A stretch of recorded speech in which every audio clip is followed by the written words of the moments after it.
هنعمل بقى معاكم النهارده بقى فسيخ. بصوا انا ده ايه، رحت العبور امبارح انا ويوسف، جبناه من العبور.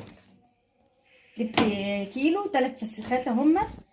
غسلته حلو تحت الحنفيه ونشفته من الميه. هجيب مناديل برضه انشف الميه دي عشان مش هينفع اخللها والميه دي موجوده فيها. تمسكي المناديل كده وننشف هنا حلو كده عشان الدم ده، بس الدم احمر اهو، يعني السمكه صبحه. وعلى فكره سوق العبور فيه كل حاجه، والحاجه هناك رخيصه وحلوه، اللي حابب يروح يشتري.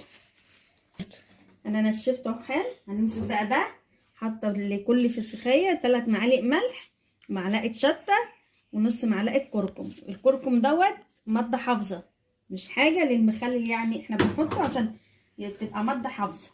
هنحشي بقى هنا حلو كده.